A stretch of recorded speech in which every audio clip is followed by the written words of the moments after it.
এক নম্বর। তো অনেকদিন চিকেন বানানো হয়নি, তো আজকে বানালাম চিকেন।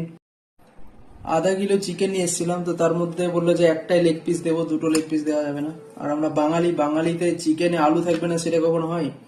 এই যে বিরিয়ানি, আজকে আর কিচ্ছু নেই সেরকম, কেন চিকেনের সঙ্গে আর কি চাই, ট্রাই করে দেখি,